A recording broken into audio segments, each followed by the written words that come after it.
Mantra. I am your host and दोस्त doctor Mansi Mishra.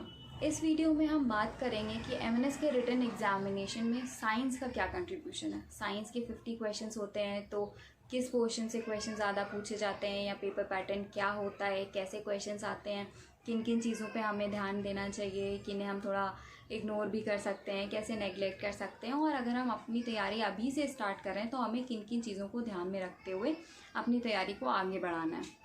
तो सबसे पहले बता दूं, हर एक सेक्शन की तरह साइंस के लिए भी 50 क्वेश्चंस हैं। हर एक सही आंसर के आपको 1 मार्क मिलते हैं, यानी 50 क्वेश्चन है, 50 मार्क्स का पेपर इसका भी होता है। आपको हर एक सही क्वेश्चन के लिए 1 मार्क दिया जाता है।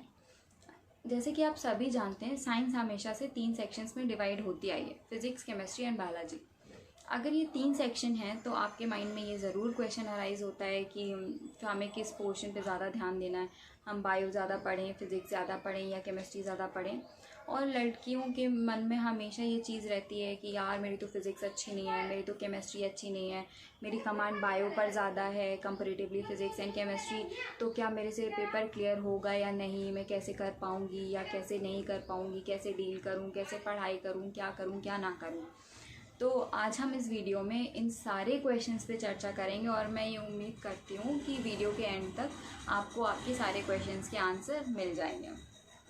सबसे पहले मैं आपको बता दूँ कि एमएनएस एक पेपर है, रिटन एग्जामिनेशन है, जो नर्सिंग के लिए आपको कराया जाता है, यानी आप इसके थ्रू एज अ नर्स आगे काम करते हो। तो नर्सिंग का काम है, यानी बायो से रिलेटेड सब्जेक्ट है, बायो से रिलेटेड फील्ड है, तो जाहिर सी बात है कि बायो इसमें एक मेजर सेक्शन प्ले करता है, मेजर रोल प्ले करता है। यानी जो हमारे बायो के क्वेश्चंस हैं वो हमेशा फिज़िक्स और केमिस्ट्री के कंपैरिजन में ज़्यादा होते हैं। बायो के क्वेश्चन हमारे अराउंड 25 to 30 या फिर कभी कभी 35 पूछे जाते हैं। जितने रिमेनिंग हमारे क्वेश्चंस बचते हैं वो फिज़िक्स और केमिस्ट्री से अराइज किए जाते हैं, यानी फिज़िक्स और केमिस्ट्री के बहुत ज़्यादा नंबर ऑफ़ क्वेश्चंस हमारे पेपर में नहीं आते हैं। अब बायो अपने आप में बहुत बड़ा सेक्शन है कि बॉटनी है, जूलॉजी है, हमें किस चीज़ पे फोकस करना है, कौन से पोर्शन पे ज़्यादा ध्यान देना है, बॉटनी पे या जूलॉजी पे। बायो के जो क्वेश्चन होते हैं वो जूलॉजी सेक्शन से ज़्यादा पूछे जाते हैं, और जूलॉजी में भी स्पेशली ह्यूमन फिजियोलॉजी से ज़्यादा क्वेश्चन पूछे जाते हैं, क्योंकि आगे आपको जो काम करना है वो ह्यूमन फिजियोलॉजी के साथ डील करना है। तो आपके जो क्वेश्चंस होते हैं वो इन्हीं चीज़ों पे अराइज किए जाते हैं, ह्यूमन फिजियोलॉजी पे होते हैं। आपको इस पोर्शन की एक भी लाइन को स्किप नहीं करना है, क्योंकि यू नेवर नो कि किस लाइन से क्वेश्चन अराइज कर दिया जाए। तो ह्यूमन फिजियोलॉजी एक ऐसा पोर्शन है जिसको आपको बाय हार्ट करके चलना है, हमेशा अपनी पकड़ इस सेक्शन पे बनाए रखनी है। अगर आपकी फ़िज़िक्स उतनी अच्छी नहीं है या फिर केमिस्ट्री उतनी अच्छी नहीं है तो आप अपनी बायो को स्ट्रॉन्ग करके एक मेजर पोर्शन कवर कर सकते हैं। यानी अगर आपकी बायो काफ़ी अच्छी है तो आपको कोई घबराने की ज़रूरत नहीं है, आप पेपर को बहुत आसानी से डील कर सकते हैं। आपको ह्यूमन फिजियोलॉजी के लिए ध्यान देना है। ह्यूमन फिजियोलॉजी के बहुत सारे क्वेश्चंस पूछे जाते हैं। ह्यूमन फिजियोलॉजी में बेसिकली आपके जितने भी ऑर्गन सिस्टम हैं वो आते हैं, तो आपको उन सब के बारे में नॉलेज होनी चाहिए। इसके साथ साथ बायो में ह्यूमन फिजियोलॉजी हो गया, आपकी बाकी जूलॉजी सेक्शन है वो ज़्यादा इंपॉर्टेंट रोल प्ले करता है। 1 लाइनर क्वेश्चंस होते हैं। लास्ट टाइम पूछा गया था कि सलाइवरी ग्लैंड की कौन सी डक्ट है, यानी 2019 में जब पेपर हुआ था तो उन्होंने पैरोटिड सलाइवरी ग्लैंड की या फिर सब मैक्सिलरी, सब मैंडिबुलर जो सलाइवरी ग्लैंड्स हैं उनकी डक्ट्स पूछी गई थी। इस तरह के क्वेश्चन आते हैं। Largest gland in the human body पूछा गया था। इस तरह के क्वेश्चन अराइज किए जाते हैं बायो में। अब बात करते हैं फिज़िक्स और केमिस्ट्री का क्या रोल रहता है। तो जैसे कि पहले बताया कि जो फिज़िक्स और केमिस्ट्री का पोर्शन होता है वो इतना मेजर रोल प्ले नहीं करता है हमारे साइंस के पेपर में। फिज़िक्स और केमिस्ट्री मॉडरेट लेवल की रहती है। जनरली जो लोग होते हैं वो न्यूमेरिकल से घबराते हैं कि लंबे लंबे न्यूमेरिकल आ गए तो हम कैसे सॉल्व करेंगे, टाइम जाएगा। तो ऐसा कुछ भी नहीं होता है। हमारे न्यूमेरिकल सेक्शन से क्वेश्चन नहीं अराइज किए जाते हैं, कभी भी अराइज अभी तक तो 18 में 19 में जितना भी मैंने पेपर एनालाइज किया है न्यूमेरिकल सेक्शन से न्यूमेरिकल सेक्शन जो था उससे पेपर में क्वेश्चंस नहीं थे। अगर बहुत ज़्यादा न्यूमेरिकल सेक्शन से क्वेश्चंस पूछे भी जाएंगे तो वो जस्ट आपके फार्मूला बेस होंगे। यानी अगर आप फिजिक्स या केमिस्ट्री की तैयारी कर रहे हैं तो आपको ये पता होना चाहिए कि उस पर्टिकुलर चीज़ का क्या फार्मूला है और उस फार्मूला की डिपेंडेंसी किस किस चीज़ पे है। यानी अगर कोई फिजिकल क्वांटिटी है तो वो किस किस चीज़ पे उसकी डिपेंडेंसी है, क्या बढ़ाने पे क्या घटेगी, क्या बढ़ाने पे क्या घट जाएगी, उस पर क्या फ़र्क पड़ेगा, उसकी डिपेंडेंसी किस किस चीज़ पे है, उसका फार्मूला क्या है, उसकी एसआई यूनिट क्या है।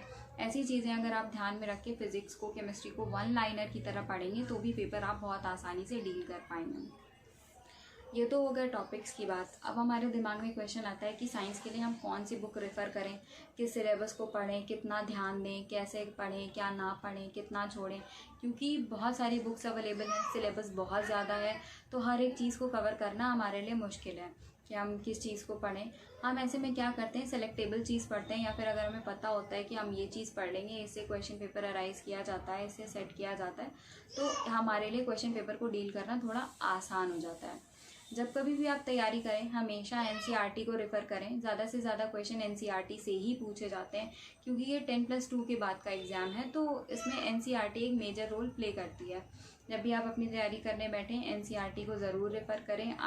और मैं तो सजेस्ट करूँगी कि अगर आप बायो सेक्शन कवर कर रहे हैं तो एनसीईआरटी की एक भी लाइन आपसे मिस नहीं होनी चाहिए, क्योंकि बायो के वैसे भी 30 to 35 क्वेश्चंस होते हैं और काफ़ी अच्छा सेक्शन है ये। इसमें हर एक लाइन पे क्वेश्चन पुट किया जा सकता है, बहुत आसानी से वन लाइनर बनाए जा सकते हैं। तो आपको बेसिकली इस चीज़ पे काम करना है कि आपको एनसीईआरटी रेफ़र करनी है। एक भी लाइन किसी भी चैप्टर की आपको बायो की नहीं छोड़नी है। हर एक टर्म पता होना चाहिए, हर एक टर्म की मीनिंग पता होना चाहिए कि अगर क्वेश्चन घुमा दिया जाए, हमसे कोई क्वेश्चन घुमा के पूछा जा रहा है तो भी हमें पता होना चाहिए कि उसका क्या मीनिंग है, उस टर्म को हम कैसे यूज़ करेंगे, या फिर उस टर्म को उस ऑप्शन के साथ हम कोरिलेट कर पाएँ। तो हमें इतनी चीज़ें अगर हम इस बेसिस पे तैयारी अपनी एमएनएस की करते हैं तो एमएनएस का रिटन एग्जामिनेशन बहुत ज़्यादा टफ हमारे लिए नहीं होता है। अलग अलग सेक्शंस हैं, अलग अलग पेपर पैटर्न फॉलो करते हैं, और पेपर पैटर्न जो भी रहे, पेपर का जो लेवल रहता है वो कभी भी बहुत ज़्यादा टफ नहीं बनाया जाता है। आप 10+2 के बाद जाते हो, एक बहुत फ्रेश माइंड लेके जाते हो, तो पेपर आपके उसी लेवल को ध्यान में रख के सेट किया जाता है। वो पेपर लेवल उतना ही रहता है कि अगर आप एक एवरेज स्टूडेंट भी हो अपने एकेडमिक्स में तो काफ़ी अच्छे से वो पेपर आप डील कर सकते हो। बहुत ज़्यादा हाई लेवल का पेपर नहीं होता है।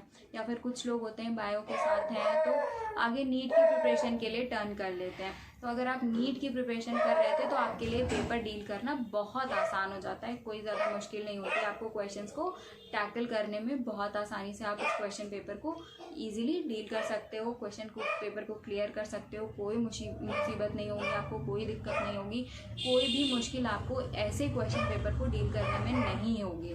तो आई होप कि मैंने जितनी भी आपको टिप्स दिए हैं या जितनी भी आपको पेपर पैटर्न कैसे करना है या क्या होता है पेपर पैटर्न के बारे में बताया, आपको बहुत अच्छे से समझ में आया होगा। अगर आपके मन में कोई भी क्वेश्चन अभी भी रह जाता है, please share that question in the comment section. Please tell us, please share it with us. Thank you for being with the Study Mantra. Thank you for watching us. Please like, comment, share and subscribe us. Thank you very much.